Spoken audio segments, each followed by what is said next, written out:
ಮಂಗಳೂರಿನ ಕೋಟೆಕಾರು ಸಹಕಾರಿ ಬ್ಯಾಂಕ್ ದರೋಡೆ ಪ್ರಕರಣಕ್ಕೆ ಸಂಬಂಧಿಸಿದಂತೆ ಸದ್ಯ ಪೊಲೀಸರು ತಮ್ಮ ತನಿಖೆಯನ್ನು ಚುರುಕುಗೊಳಿಸಿದ್ದಾರೆ. ಇನ್ನು ಈ ದರೋಡೆಕೋರರು ತನಿಖೆಯ ಹಾದಿ ತಪ್ಪಿಸೋದಕ್ಕೆ ಪ್ರೀ ಪ್ಲಾನ್ ಅನ್ನು ಮಾಡಿದ್ರು, ಮಾಸ್ಟರ್ ಪ್ಲಾನ್ ಅನ್ನು ಮಾಡಿದ್ರು ಅನ್ನೋದು ಕೂಡ ಈಗ ಗೊತ್ತಾಗ್ತಾ ಇದೆ. ಎಲ್ಲವನ್ನ ನೀಟಾಗಿ ಸ್ಕೆಚ್ ಮಾಡಿ ನಿನ್ನೆ ಬ್ಯಾಂಕ್ ದರೋಡೆ ಮಾಡಿದ್ದಾರೆ. ದರೋಡೆ ವೇಳೆ ಬ್ಯಾಂಕ್ ಸಿಬ್ಬಂದಿಯೊಬ್ಬರ ಮೊಬೈಲ್ ಅನ್ನು ಕಸಿದಿದ್ದಾರೆ. ಆ ಮೊಬೈಲ್ ಅನ್ನು ಕಸಿದು ತೆಗೆದುಕೊಂಡು ಹೋಗಿದ್ದಾರೆ. ಎರಡು ಟೀಮ್ ಆಗಿ ದರೋಡೆಕೋರರು ಸ್ಪ್ಲಿಟ್ ಆಗಿದ್ದಾರೆ. ಒಂದು ಟೀಮ್ ಕೈಯಲ್ಲಿ ಆ ಮೊಬೈಲ್ ಇತ್ತು, ಅವರು ಊರಿಡೀ ತಿರುಗಾಡಿದ್ದಾರೆ. ಪೊಲೀಸರು ಆ ಮೊಬೈಲ್ ಅನ್ನು ಟ್ರ್ಯಾಕ್ ಮಾಡಿದ್ದಾರೆ. ಆ ಮೊಬೈಲ್ ಅಂದ್ರೆ ಬ್ಯಾಂಕ್ ಸಿಬ್ಬಂದಿಯ ಮೊಬೈಲ್ ದರೋಡೆಕೋರರ ಕೈಯಲ್ಲಿತ್ತು, ಅದನ್ನು ಟ್ರ್ಯಾಕ್ ಮಾಡಿದ್ದಾರೆ. ಟ್ರ್ಯಾಕ್ ಮಾಡಿದಾಗ ಅವರು ಊರಿಡೀ ತಿರುಗಾಡಿರೋದು ಗೊತ್ತಾಗಿದೆ. ಮತ್ತೊಂದು ಟೀಮು ದುಡ್ಡು,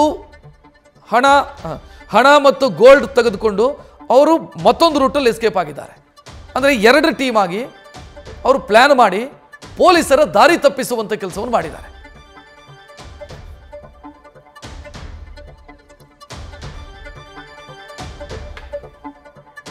ಈ ಬಗ್ಗೆ ಹೆಚ್ಚಿನ ಡೀಟೇಲ್ ನೀಡೋದಕ್ಕೆ ನಮ್ಮ ಪ್ರತಿನಿಧಿ ಕಿರಣ್ ನೇರ ಸಂಪರ್ಕದಲ್ಲಿ. ಕಿರಣ್, ಬಹಳ ದಿನದಿಂದ ಪ್ಲಾನ್ ಮಾಡಿರೋ ದರೋಡೆ ರೀತಿಯಲ್ಲಿ ಕಾಣ್ತಿದೆ ಹಂಗಿದ್ರೆ.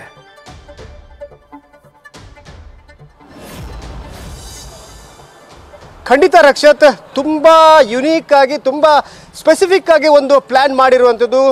ಒಂದು ಅಂದಾಜಿನ ಪ್ರಕಾರ, ಪೊಲೀಸರ ಮಾಹಿತಿ ಪ್ರಕಾರ ಇದಕ್ಕೆ ಒಂದು ತಿಂಗಳಿಂದ ಪ್ಲಾನ್ ಮಾಡಿದ್ದಾರೆ ಅನ್ನೋ ಒಂದು ಮಾಹಿತಿ ಇದೆ. ತುಂಬ ಬಂದ್ಕೊಂಡು ಈ ಕಡೆ ರೇಖಿ ಮಾಡಿದ್ದಾರೆ, ಎಲ್ಲಿ ಯಾವ ರೂಟಲ್ಲಿ ಹೋಗಬೇಕು ಅನ್ನೋದನ್ನು ಎಕ್ಸಿಟ್ ಪ್ಲಾನ್ ಕೂಡ ಮಾಡ್ಕೊಂಡಿರುವಂಥದ್ದು. ಯಾಕಂದರೆ ಈ ಒಂದು ಬ್ಯಾಂಕ್ನಲ್ಲಿ ಎಂಟ್ರಿ ಆಗಬೇಕಾದ್ರೆ ತುಂಬ ಚಿಕ್ಕ ನ್ಯಾರೋ ರೋಡ್ ಇದೆ. ಆ ರೋಡಲ್ಲಿ ಹೋಗಬೇಕಾದ್ರೆ ಅಲ್ಲಿ ಒಂದು ಪ್ಲಾನ್ ಮಾಡ್ತಾರೆ ಅಂತಾರೆ. ತುಂಬ ಜಾಗ್ರತೆಯಿಂದ ಪ್ಲಾನ್ ಮಾಡಿರುವಂಥದ್ದು. ಒಂದು ತಿಂಗಳಿಂದ ಈ ಪ್ಲಾನ್ ಮಾಡಿದ್ದಾರೆ ಅನ್ನೋದು ಗೊತ್ತಾಗ್ತಾ ಇರುವಂಥದ್ದು. ಈ ಕಡೆ ಬಂದ್ಕೊಂಡು ಒಂದು ವಾರ 2 ವಾರ ನಿಂತ್ಕೊಂಡು ಯಾವ ರೀತಿ ಈ ಸಿಚುವೇಶನ್ ಇರುತ್ತೆ, ಗ್ರಾಹಕರು ಎಷ್ಟು ಗಂಟೆ ಬರ್ತಾರೆ, ಗ್ರಾಹಕರು ಎಷ್ಟು ಗಂಟೆಗೆ ಹೋಗ್ತಾರೆ, ಹಾಗೆ ಯಾವ ಟೈಮಲ್ಲಿ ಜನರು ಜಾಸ್ತಿ ಇರೋದಿಲ್ಲ, ರಸ್ತೆಗಳಲ್ಲಿ ಗಾಡಿಗಳು ಜಾಸ್ತಿ ಇರೋದಿಲ್ಲ, ಪ್ರತಿಯೊಂದನ್ನು ತುಂಬ ಅವರು ಸ್ಪೆಸಿಫಿಕ್ ಆಗಿ ವಾಚ್ ಮಾಡಿದ್ದಾರೆ. ಅದರ ನಂತರನೇ ಈ ಒಂದು ಕೃತ್ಯ ಎಸಗಿರುವಂಥದ್ದು. 6 ಜನ ಬಂದಿದ್ದಾರೆ. ಒಂದು ಕಾರಲ್ಲಿ ಅದನ್ನು ಬ್ಯಾಂಕ್ ಲೂಟಿ ಮಾಡಿಕೊಂಡು ಇಲ್ಲಿಂದ ನೇರವಾಗಿ ಹೈವೇ, ಅಂದರೆ ಇಲ್ಲಿ ಒಂದು 100 ಮೀಟರ್ ದೂರದಲ್ಲಿ ಹೈವೇ ಇರುವಂಥದ್ದು, ಹೈವೇಗೆ ಎಂಟ್ರಿ ಆಗಿದ್ದಾರೆ. ಅಲ್ಲಿಂದ ರೈಟ್ ತಗೊಂಡು ಅಲ್ಲಿ ಇನ್ನೊಂದು ಕಾರಲ್ಲಿ ಎರಡು ಕಾರಲ್ಲಿ ಎಸ್ಕೇಪ್ ಆಗಿರುವಂಥದ್ದು. ಈ ಎಸ್ಕೇಪ್ ಆಗಬೇಕಾದ್ರೆ ಒಂದು ಕಾರು ಕೇರಳದ ರೂಟಿಗೆ ಹೋಗುತ್ತೆ, ತಲಪಾಡಿ ಟೋಲ್ ಗೇಟಿಂದ ಪಾಸ್ ಆಗಿರುವಂಥದ್ದು. ಅದರ ನಂತರ ಒಂದು ಕಾರ್ ಮಂಗಳೂರು ಕಡೆ ಹೋಗುತ್ತೆ, ಶವರ್ಲೆ ಗಾಡಿಯಲ್ಲಿ ಹೋಗಿರುವಂಥದ್ದು. ಒಂದು ಫಿಯೇಟ್ ಗಾಡಿ, ಅದು ಫಿಯೇಟ್ ಗಾಡಿ ಕೇರಳದ ಕಡೆ ಹೋಗಿರುವಂಥದ್ದು. ಹಾಗೆಯೇ ಶವರ್ಲೆ ಮಂಗಳೂರಿಗೆ ಹೋಗಿ ಮಂಗಳೂರಲ್ಲಿ ಸುತ್ತಾಡಿ ಅಲ್ಲಿ, ಅಂದರೆ ಈ ದರೋಡೆ ಸಂದರ್ಭದಲ್ಲಿ ಇಲ್ಲಿರುವಂಥ ಮಹಿಳಾ ಸಿಬ್ಬಂದಿಯೊಬ್ಬರ ಮೊಬೈಲನ್ನು ಕಸ್ಕೊಂಡಿರ್ತಾರೆ. ಅದು ಇಂಟೆನ್ಷನಲಿ ಕಸ್ಕೊಂಡಿರೋದು. ಯಾಕಂದರೆ ಪೊಲೀಸರ ತನಿಖೆಯನ್ನು ದಿಕ್ಕು ತಪ್ಪಿಸಬೇಕು, ಡೈವರ್ಟ್ ಮಾಡಬೇಕು ಅಂತ ಒಂದೇ ಇಂಟೆನ್ಷನ್. ಯಾಕಂದರೆ ಪೊಲೀಸರು ಆ ಮೊಬೈಲನ್ನು ಟ್ರ್ಯಾಕ್ ಮಾಡ್ತಾರೆ ಅಂತ ಗೊತ್ತಿರುತ್ತೆ. ಈ ಹಿನ್ನೆಲೆಯಲ್ಲಿ ಮಂಗಳೂರು ಕಡೆ ಹೋಗಿ ಮಂಗಳೂರಲ್ಲಿ ಸುತ್ತಾಡಿ, ಯಾಕಂದರೆ ಮಂಗಳೂರಲ್ಲಿ CM ಇದ್ದರು, ಪೊಲೀಸರ ಹೆಚ್ಚಿನ ಭದ್ರತೆ ಇತ್ತು, ಆದರೂ ಕೂಡ ಅಲ್ಲಿ ಪೊಲೀಸರ ನಡುವೆನೇ ಈ ಗಾಡಿ ಸುತ್ತಾಡಿದೆ ಅನ್ನೋ ಮಾಹಿತಿ ಇದೆ. ಅದರ ನಂತರ ಕದ್ರಿ ರಸ್ತೆ ಅಲ್ಲಿ ಹತ್ತಿರದಲ್ಲೇ ಒಂದು ಈ ಮೊಬೈಲನ್ನು ಬಿಸಾಡಿ ಆ ನಂತರ ಬಂಟ್ವಾಳ ರೂಟಲ್ಲಿ ಬೇರೆ ಕಡೆ ಹೋಗ್ಕೊಂಡು ಮತ್ತೆ ಮುಡಿಪು ಅಥವಾ ಆ ರೂಟಲ್ಲಿ, ಯಾಕಂದರೆ ಮಂಗಳೂರು ಕೇರಳ ಬಾರ್ಡ್ರಲ್ಲಿ 11 ರೂಟ್ಗಳಿದ್ದಾವೆ, ಒಳಮಾರ್ಗಗಳು. 6 ಒಳಮಾರ್ಗದಲ್ಲಿ ಒಂದು ಕಡೆಯಿಂದ ಕೇರಳ ಎಂಟ್ರಿ ಆಗಿ ಕೇರಳದ ಒಂದು ಟೋಲ್ ಬೂತಲ್ಲಿ ಆ ಗಾಡಿ ಪಾಸ್ ಆಗಿರೋದು ಗೊತ್ತಾಗಿದೆ. ಈ ಹಿನ್ನೆಲೆ ತುಂಬ ಪ್ಲ್ಯಾನ್ ಆಗಿ ಈ ಒಂದು ದರೋಡೆ ಕೃತ್ಯ ಎಸಗಿರೋದು. ಪೊಲೀಸರು ಕೂಡ ಇದರ ಬಗ್ಗೆ ಈಗ ತನಿಖೆ ಮಾಡ್ತಾ ಇದ್ದಾರೆ. ಹೆಚ್ಚಿನ ಅಂದರೆ ಈ ಭಾಗದಲ್ಲಿ ಯಾವಾಗ ಕೃತ್ಯ ಎಸಗಲಾಗಿತ್ತು ಆ ಸಂದರ್ಭದಲ್ಲಿ ಈ ಭಾಗದಲ್ಲಿರುವಂಥ ಯಾವೆಲ್ಲ ಮೊಬೈಲ್ಗಳು ಆ್ಯಕ್ಟಿವ್ ಆಗಿತ್ತು ಅದರದ್ದೆಲ್ಲ ಈಗ ವಿಷಯಗಳನ್ನು ಮಾಹಿತಿ ಕಲೆ ಹಾಕ್ತಾ ಇದ್ದಾರೆ. ಯಾರೆಲ್ಲ ಈ ಭಾಗದಲ್ಲಿ ಇದ್ದರು, ಯಾವುದೆಲ್ಲ ಫೋನ್ಗಳು ಆ್ಯಕ್ಟಿವ್ ಆಗಿತ್ತು, ಅದು ಯಾವ ದಿಕ್ಕಿನಲ್ಲಿ ಹೋಗಿದೆ ಅನ್ನೋ ಪ್ರತಿಯೊಂದನ್ನು ಮಾಹಿತಿ ಕಲೆ ಹಾಕ್ತಾ ಇದ್ದಾರೆ. ರಕ್ಷಿತ್, ಥ್ಯಾಂಕ್ ಯು ಕಿರಣ್ ಮಾಹಿತಿಗೆ. ಇನ್ನು ಈ ದರೋಡೆಯ ಬೆನ್ನಿಗೆ ಬ್ಯಾಂಕ್ನ ಗ್ರಾಹಕರು ಆತಂಕಕ್ಕೊಳಗಾಗಿದ್ದಾರೆ. ಬ್ಯಾಂಕ್ ಮುಂಭಾಗ ಚಿನ್ನ ಕಳ್ಕೊಂಡವರು ಜಮಾಯಿಸಿದ್ದಾರೆ.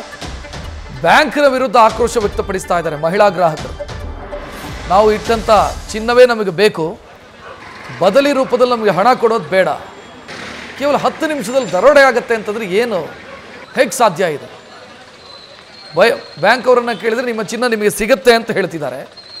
ಎಲ್ಲದಕ್ಕೂ ಇನ್ಶೂರೆನ್ಸ್ ಇದೆ ಅಂತ ಹೇಳ್ತಿದ್ದಾರೆ. ನಮಗೆ ಇವರು ಕೊಡುವಂಥ ಹಣ ಬೇಡ, ನಾವಿಟ್ಟಿರುವಂಥ ಚಿನ್ನವೇ ಬೇಕು ಅಂತ ಗ್ರಾಹಕರು ಆಗ್ರಹಿಸ್ತಾ ಇದ್ದಾರೆ. ಮಹಿಳೆಯರನ್ನು ನಮ್ಮ ಪ್ರತಿನಿಧಿ ಮಾತನಾಡಿಸಿದ್ದಾರೆ, ನೋಡೋಣ. ಕೋಟೆಕಾರ್ ಬ್ಯಾಂಕ್ ದರೋಡೆ ಪ್ರಕರಣದಲ್ಲಿ ಪೊಲೀಸರು ಒಂದ್ ಕಡೆ ತನಿಖೆ ನಡೆಸ್ತಾ ಇದ್ದಾರೆ, ಇನ್ನೊಂದು ಕಡೆ ಬ್ಯಾಂಕಿನತ್ತ ಗ್ರಾಹಕರು ಬರ್ತಾ ಇದ್ದಾರೆ, ಆಕ್ರೋಶ ವ್ಯಕ್ತಪಡಿಸ್ತಾ ಇರುವಂಥದ್ದು. ತಮ್ಮ ಚಿನ್ನ ಹೋಗಿದೆ, ಅದಕ್ಕೆ ಯಾರು ಪರಿಹಾರ ಕೊಡ್ತಾರೆ ಅನ್ನೋ ಒಂದು ಪ್ರಶ್ನೆ ಅವರದಾಗಿದೆ. ಯಾಕಂದ್ರೆ ತುಂಬಾ ಕಷ್ಟಪಟ್ಟು ಕಷ್ಟದ ದುಡಿಮೆಯಿಂದ ಈ ಬಂಗಾರವನ್ನ ತೆಕ್ಕೊಂಡಿರ್ತಾರೆ, ಅದರ ನಂತರ ಕಷ್ಟಕ್ಕೆ ಆಗ್ತದೆ ಅಂತ ಹೇಳ್ಕೊಂಡು ಬ್ಯಾಂಕಿನಲ್ಲಿ ಇಟ್ಟು ಸಾಲ ತೆಗೆದಿರ್ತಾರೆ. ಈಗ ಆ ಬಂಗಾರ ಹೋಗಿದೆ, ದರೋಡೆಕೋರರು ತಗೊಂಡು ಹೋಗಿದ್ದಾರೆ ಅನ್ನೋದಾಗ ಅವರು ದಿಗ್ಭ್ರಾಂತಿ ವ್ಯಕ್ತಪಡಿಸಿರುವಂಥದ್ದು. ಈ ಹಿನ್ನೆಲೆಯಲ್ಲಿ ಗ್ರಾಹಕರು ಬ್ಯಾಂಕಿನತ್ತ ಬರ್ತಾ ಇದ್ದಾರೆ, ಅವರೊಟ್ಟ ಮಾತಾಡ್ತೀನಿ ನಾನು. ಮೇಡಮ್, ನಿಮ್ಮ ಎಷ್ಟು ಚಿನ್ನವನ್ನ ಇಲ್ಲಿ ಇಟ್ಟಿದ್ರಿ? ನಾವು 5 ಲಕ್ಷ ಚಿನ್ನ ಇಟ್ಟಿದ್ದೇವೆ. ಅದು ನಮ್ಮ ಸಾಲ ತೆಗಿಲಿಕ್ಕೆ ಅಂತ ಇಟ್ಟದ್ದು. ಮತ್ತೆ ಈ ವರ್ಷ ಇಟ್ಟಿದ್ದಾರೆ 9 ಪೌನ್ ಇವತ್ತುಂಟು, ಎಲ್ಲರದ್ದು ಎಲ್ಲ ಜನರದ್ದುಂಟು ಇಲ್ಲಿ. ಅದು ಏನು ಇದೇ ಬ್ಯಾಂಕಿನಿಂದ ಲೂಟಿಯಾಗುದು.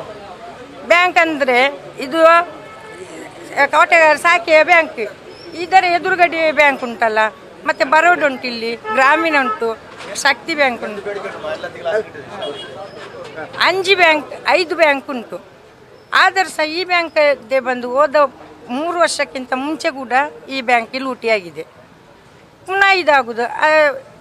ಇದಿಟ್ಟು ಇನ್ವರ್ಟೆಡ್ ಇಟ್ಟು ಮಲಗಿದ ವರ್ಷ ಕೂಡ ಇದೇ ಬ್ಯಾಂಕಿನ ಇದರಲ್ಲಿ ಶಾಪ್ ಮೃತಪಟ್ಟಿದೆ. ನಿಮಗೆ ಈ ಬ್ಯಾಂಕ್ ಅಲ್ಲಿ ಈಗ ಎಷ್ಟು ಬಂಗಾರ ರೇಟ್, ಎಷ್ಟು ಸಾಲ ತಗೊಂಡಿದ್ದೀರಿ?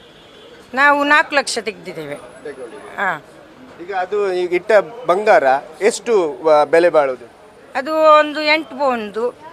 8 ಪೌಂಡ್ಗೆ ಎಷ್ಟು ಅಂತ ಈಗ ಅದು ಹೇಳಲಿಕ್ಕೆ ಆಗುದಿಲ್ಲಲ್ಲ. ಈಗ ರೇಟ್ ಆಚೆ ಈಚೆ ಆಗ್ತಾ ಉಂಟು, ಹೆಚ್ಚಾಗ್ತದೆ ಕಡಿಮೆ ಆಗ್ತದೆ. ಈಗ ನಿಮ್ಗೆ ನಿನ್ನೆ ಈ ಬ್ಯಾಂಕ್ ಅಲ್ಲಿ ದರೋಡೆ ಆಯ್ತು ಅಂತ ಹೇಳಿದಾಗ ಏನ್ ಅನಿಸ್ತು? ಯಾಕಂದ್ರೆ ನೀವು ತುಂಬಾ ಕಷ್ಟಪಟ್ಟು ಬಂಗಾರ ತಗೊಂಡಿರ್ತೀರಿ, ಕಷ್ಟ ಕಾಲಕ್ಕೆ ಆಗುತ್ತೆ ಅಂತ. ಆದ್ರೆ ಅದೇ ಬಂಗಾರ ಈಗ ಹೋಗಿದೆ. ಅದೇ ಬಂಗಾರ ಹೋದ ಕಾರಣ ನಮಗೆ ಹೆದರಿಕೆ ಆಗ್ತಾ ಉಂಟು, ನಮ್ಮದು ಸಿಗ್ತದಾ ಇಲ್ವಾ ಅಂತ. ಈಗ ಹೇಳ್ತಾರೆ ನೀವು ಬೀರಿ ಶಾಖೆಗೆ ಹೋಗಿ ಸೋಮವಾರ ಅಲ್ಲಿ ಸಿಗ್ತದೆ ಅಂತ ಹೇಳಿದ್ದಾರೆ, ಭರವಸೆ ಕೊಟ್ಟಿದ್ದಾರೆ. ಅಲ್ಲಿ ಹೇಗೆ ಸಿಗ್ತದೆ? ಯಾಕಂದ್ರೆ ದರೋಡೆ ಮಾಡ್ಕೊಂಡು ಹೋಗಿದ್ದಾರೆ, ಹೇಗೆ ಸಿಗ್ತದೆ? ಅದು ಇನ್ಸೂರೆನ್ಸ್ ಉಂಟಂತ ಹೇಳಿದ್ದಾರೆ. ನಿನ್ನೆ ಕೃಷ್ಣ ಅವರು ಬೇರೆಯವರು ಮಾತನಾಡುವಾಗ ಹೇಳಿದ್ರಂತೆ ಇನ್ಸೂರೆನ್ಸ್ ಉಂಟು 17 ಕೋಟಿ, ಆದ ಕಾರಣ ನೀವು ಹೆದರಬೇಡಿ, ನಿಮ್ಮದೆಲ್ಲ ಸಿಗ್ತದೆ ಅಂತ. ಆ ಧೈರ್ಯದಲ್ಲಿ ನ್ಯೂಸ್ ಫಸ್ಟ್ ನಿರ್ಭೀತಿಯಿಂದ ನಿಮ್ಮ ಪರವಾಗಿ.